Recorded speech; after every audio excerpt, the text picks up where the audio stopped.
Well, hello and welcome to this English lesson about eating and drinking. You are probably not surprised that I decided to do a lesson on eating and drinking after having celebrated the Christmas holidays here in Canada. Christmas and New Year's generally are a time where we eat a lot.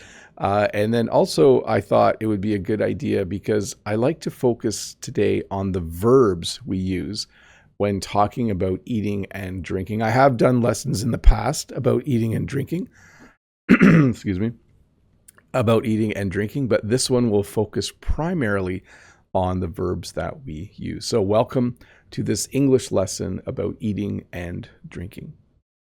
To eat, to drink. Obviously, if I'm going to do a lesson on eating and drinking, I should talk about the basic verbs. Those are, of course, the two most common verbs that we use. It's enjoyable to eat yummy food. It's enjoyable to drink things that taste really good. Many people will eat 3 times a day, maybe 4 times a day. People will probably drink more often throughout the day. I drink water throughout the day. And that's really the only thing I drink, by the way. I drink water, sometimes tea, sometimes decaf coffee. If you want to talk about favorites, I like to eat pizza. I like to drink water. So your 2 basic verbs. Let's get into some other, maybe less common verbs for you, but definitely very common in the English language. To slurp. When you slurp, I'm going to slurp here. You can slurp from a cup. It's not the nicest sound. When you eat soup with a spoon, you can also slurp. It's the sound. It must be like the liquid and the air are mixing together. So you heard the little sound of to slurp. It's actually considered a little bit rude in my part of the world to slurp. Sometimes when people slurp their soup, someone might say, stop slurping. But I think in some parts of the world, it's normal. It's normal to slurp when you eat things like soup or drink your water or other drink. To sip. So you saw me just do that as well a little while ago. A sip is a tiny amount of a drink. So I needed a sip of water. It's a noun as well. So I decided to sip a little bit of water. So when you sip, it sometimes is something you do when the drink is hot. If you buy a hot cup of tea or a hot cup of coffee, sometimes you sip because you're not sure how hot it is. So you just take a little bit so that you don't burn your tongue. To gulp. So to gulp means I'm not going to show you a gulp, but a gulp would be like in one swallow, you drink a whole bunch. So let me see if I can do a gulp. So that was a pretty good gulp. So it's almost the opposite of a sip. Like a sip is a little bit and a gulp is a lot. You might gulp down water after you run. Maybe you exercise for a while. And when you're done, you're very, very thirsty. So you might gulp down some water.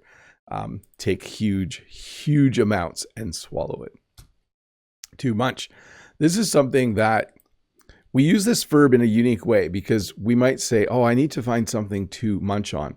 I'm a little bit hungry. I need a snack. I need something to munch on. And so usually for me, it refers to something crunchy. You can see how crunch and munch rhyme, but it doesn't have to. You can find something to munch on.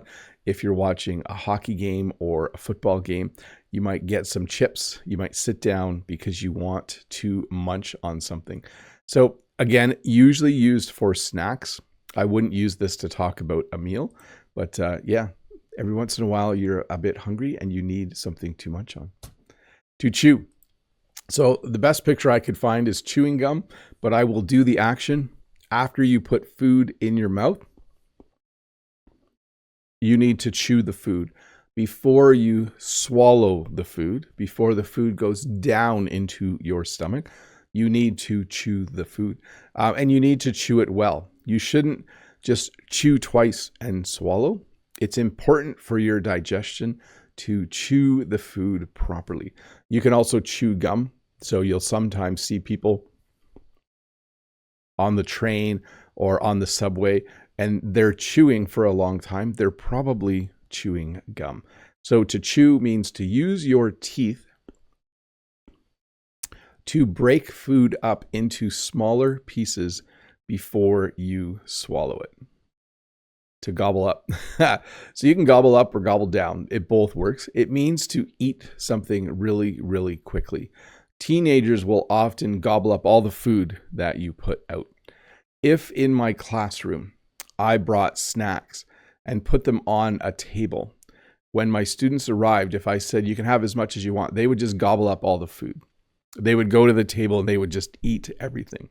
So to gobble up, usually used to talk about people who eat a lot of food very quickly.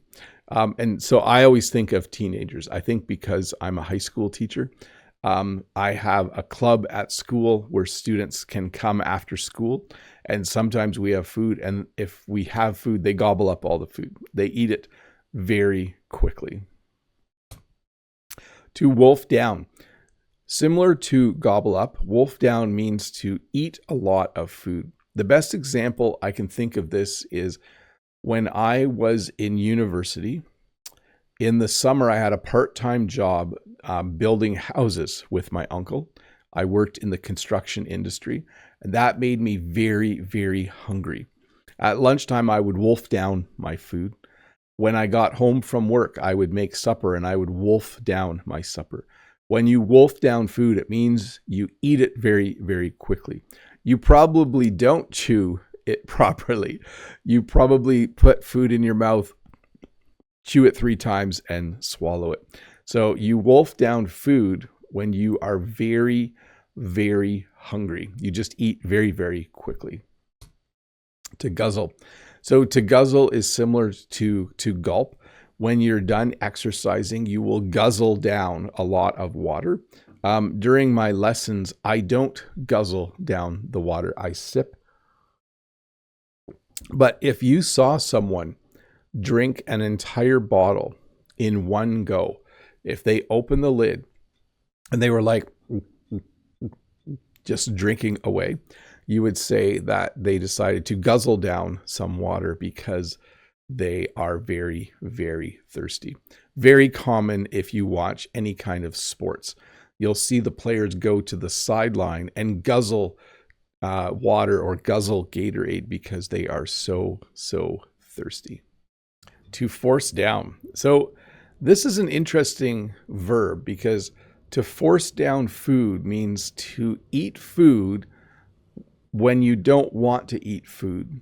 The best example would be if you're sick and then when you start to get better, like let's say you're sick and it's stomach flu, like maybe you have a stomach ache or you're throwing up, something is not right. At some point you need to start eating again, but you might not want to. So you might have to force down some food. I was sick 2 weeks ago, and then the next day I thought I should have some toast. So I was able to force down a piece of toast. So it means to eat when you don't feel like eating, okay? And sometimes you have to. People who have surgery in the hospital, a day or two after surgery, they might need to force down some food. They don't want to eat. They don't feel like eating. They're not hungry, but it's important to eat. So they might force down some food in order to get better. To nibble. This was the best picture I could find for this. Mice sometimes nibble on cheese.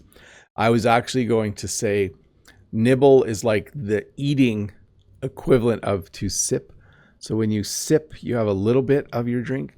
When you nibble, you have a tiny bit of what you are eating. So sometimes people will nibble at some of their food. Instead of taking a big bite with a fork, they might just take a little tiny piece of the food. They will nibble at the food. So to nibble means to take a small bite. To binge. So to binge means to eat a lot of food in one sitting. Okay. It means to eat more than you need to eat. We also use this verb to talk about watching a TV show one episode after another. If you sit down and watch 5 episodes of a single TV show, we say you are binge watching. When we use the verb to talk about eating, we use it to mean eating more than you need to eat. So the best example for this would be if, let's say, you didn't eat for 2 days. You decided you were going to fast. When you fast, it means you're not eating. At the end, you might have 3 eggs and 4 pieces of toast, and you might binge on food. You might eat more food than you normally would in one sitting. To dig in. So this is a verb we use to talk about when you start eating. In fact, we sometimes say this for fun at the beginning of a meal. You might say, okay, the food's already, dig in. You could say, what time is supper? Oh, we're going to dig in around 5. But usually you hear this as a humorous way to start a meal. Someone might say, okay, let's sit down at the table. Everyone sits down, and then someone, maybe the person who prepared the food, might say, okay, dig in, enjoy the salad or whatever it is you are eating. But to dig in means to start eating. To devour. So I think you might be familiar with this verb. To devour means to eat a lot of food very quickly. It's like to wolf down. Like you can wolf down a pizza. You can devour a pizza. Again, I usually use this verb to talk about teenagers. Have you ever noticed that teenagers can eat a lot of food? If I brought 4 pizzas to my classroom, the students would devour them. It kind of makes them sound like animals, right? Like a lion will devour its prey, or I think that's a good example. And so when you use the verb to devour, it means basically it's like you're so hungry you don't think about eating. You just eat very quickly until the food is gone. To devour. To snack on. Sometimes it's nice to have some food to snack on. We add the word on because it means, like, trying to think, like, if I go to a party and I see this, I might say, oh, it's nice that there's some things to snack on.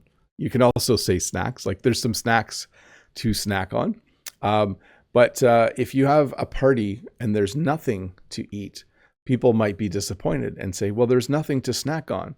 I'm very hungry and there's nothing to snack on.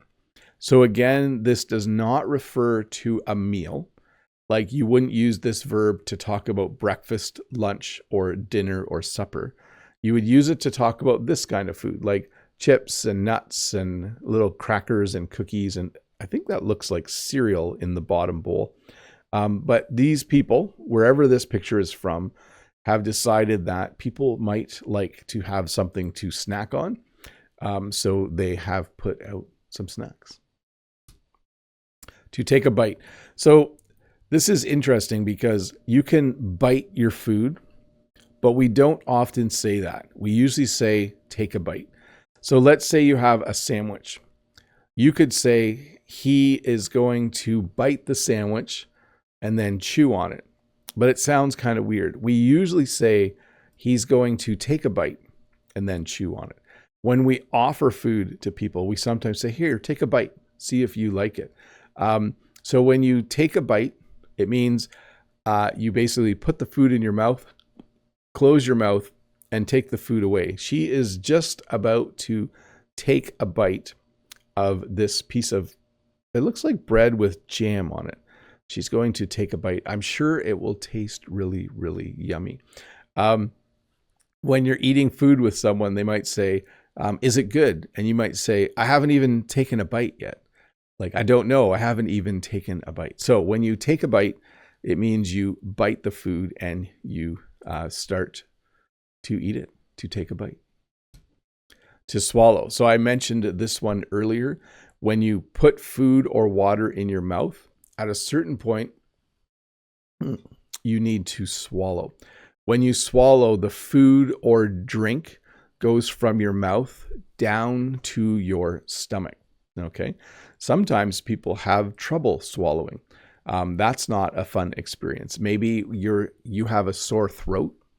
So you talk like this because you have a sore throat. Maybe you're sick and have a cold, and you would say, "Oh, I'm having trouble swallowing." It's a very common side effect or symptom of having a sore throat.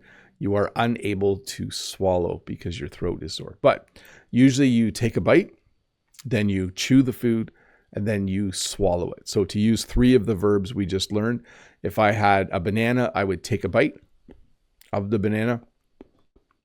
I would chew the banana, and then I would swallow the banana. To pick at. So this is, again, kind of the opposite of to wolf down or to gobble up. When you pick at your food, maybe someone gives you some food and you don't really like it, so you kind of pick at it. If someone gave me a bowl with chocolate chips and different nuts in it, I might pick at it because I don't like nuts that much. So I might eat some of the chocolate chips, and I might eat some of the nuts I don't like. But I'm not like putting handfuls of food in my mouth. To pick at definitely gives the impression that you don't totally like the food you're eating, and you're just kind of doing what she's doing. She has a tray of food, and it looks like she's going to pick at the food. She's going to eat the one thing and maybe some of the other things she's not going to eat. Maybe she just doesn't like them. We also use the verb to demolish. This is similar to wolf down or to gobble up or to devour. It's kind of like a cool way of saying that you ate all the food. Like, we got 3 large pizzas and we demolished them. That's the past tense. Or if I said, if my son had some friends over and I brought home pizza for them, they would demolish the pizzas. So again, demolish actually means to destroy something. You can use that verb as well, by the way. But when you demolish something, it means you eat all of it very, very quickly. These guys look like they are hungry. They're going to demolish that pizza, and then it will be all gone. To salivate. When you smell really yummy food, your mouth starts to water. Your mouth starts to produce saliva. You start to salivate. If you ever see this happen with dogs, they even start to drool a little bit sometimes when a dog is really, really hungry. So to salivate is a physical response. Your body responds to the sight of food or smell of food by making your mouth water. If I'm really hungry and I smell someone making cookies, my mouth will start to water. My body is getting ready to eat. It's producing saliva, but we do use it to talk about wanting food. So sometimes you'll be like, oh, that made my mouth water. That's probably a more common way to say it. When I smelled the cinnamon rolls, it made my mouth water. We don't usually say it made me salivate, but that is the technical verb that you would use. To pig out. So this means to eat a lot of food in one sitting. At Christmas, in my part of the world, people usually pig out. They eat more food than they should be eating. It's not a good idea. I do it. I go to a party and I pig out. I eat way too much food. Never a good idea. You shouldn't pig out. But well, when the food is yummy, it's easy to pig out, isn't it? It's easy to sit down like this guy. And I think he's going to eat everything on the table there.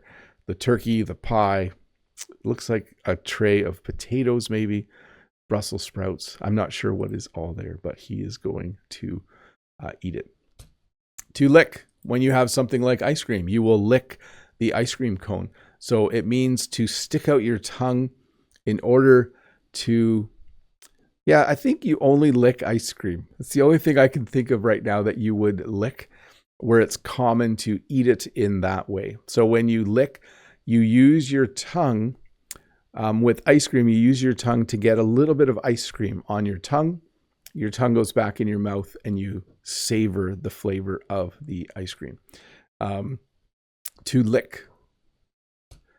To burp. Sometimes after you eat a lot of yummy food, you have some air or gas in your stomach and you will burp.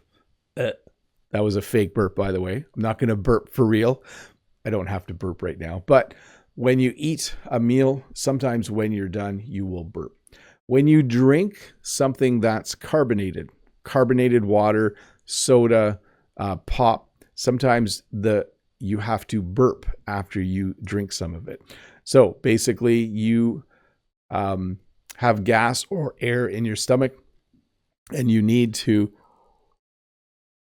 release it and it makes a sound. If you burp with your mouth open, it makes a loud sound, which can be considered rude and in some places maybe not rude. So to imbibe. So this is a very formal sounding verb. It's not used very much in English, but it means to drink, and it usually refers to alcoholic beverages. Like last night I decided to imbibe 2 beers. Again, not super common. Sometimes people use it just to be funny, but it's an older verb that means to drink. And usually it means an alcoholic beverages, like you would imbibe wine or beer or whiskey, you would imbibe. To take a swig. Sometimes you're really thirsty, and sometimes during my live lessons, people say, "Hey, Bob, take a sip." They could also say, "Hey, take a swig." Sometimes I take a swig of water. After I work outside and I'm really hot, I might come in and take a swig of water before I start working on something else again. So it simply means to take, to drink a little bit of water, to take a swig.